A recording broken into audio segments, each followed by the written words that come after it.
All right, in this video, we're going to take a look at linear approximations. Basic idea behind this is that we're going to use the y values on a tangent line to a graph to approximate the y values of our graph. What does that look like? Well, let's take a look at this nice, smooth polynomial here. Suppose that we found the equation of a tangent line around here, 2 point something. Now, I'm going to zoom in a bit so we can see there. So if I use the y values on the blue line, that's going to approximate the y values on the red graph. In general, as we move away from that point of tangency, we are typically going to see a bigger difference in the y values on the blue graph versus the red one, meaning what we call our error, or the gap in between those two things, is usually going to get bigger as we move away from that point of tangency. So let me say I look at some x interval here. So that's my dx, or my change in x. It's the same thing. So for dx, I'm going to represent the change in x on the blue graph. And for delta x, that's going to be the change in x on the red graph. Since both functions are functions that depend on x, those are going to be equal to each other. Now, if I compare the y value change on the blue graph, that's going to be our dy. Remember, dy dx, slope of a tangent line at a given point. So dy is going to represent the change in the y values on our tangent line. If I compare that with delta y is the actual change of y values on my graph. You can see as I go farther and farther away, typically those things are going to get farther from each other. And by farther and farther away, I mean away from that point of tangency.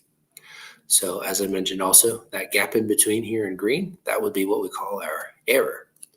If we want to find that error or calculate that error, we would look at the approximated y value. So the blue one there looks about, I don't know, let's see, 1, 2, 3, 4, 5. It looks like, a decimal between 0 and 1, probably like, 0.8 or something like that. So if I look at the difference of that y value to, looks like maybe a 0.4, that would tell me my error in my graph there. Okay, so big idea here, dy is approximating delta y. Change in y values on the tangent line, about the same as change in y values on my graph. Obviously, as I am close to that point of tangency, this tends to be true. As I'm farther away from that point of tangency, tends not to be so true. Now, if you have this approximation, you could divide both parts by dx, or delta x. Turns out that you also get another approximation. Slope of a tangent line at a point is about the same as the slope of the graph at that point. Now, we've calculated, how should I put this? We've calculated derivatives like so many different ways, interpreted them graphically, numerically, etc. This is just another approximation or a relation between these two things that we can use and do a little bit of algebra with. Speaking of, we have a definition. So if I have a function, y equals f of x, we call the differential of y, that is defined as dy equal to f prime of x dx. Well, I got this from the definition of the derivative. Dy dx is equal to f prime of x, and then just multiply both sides by dx.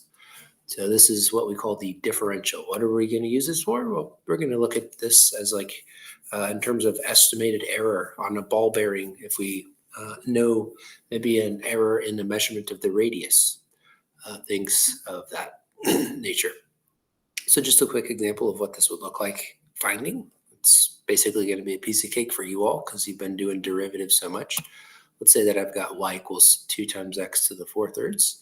That tells me that dy dx would be 8/3 x to the 1/3. And so multiplying both sides by dx, I get the differential of y is 8/3 x to the 1/3 times dx. And we'll get some practice under our belt in class using these differentials to approximate some things. That should be it for this video. It should have plenty of information for those questions on Schoology.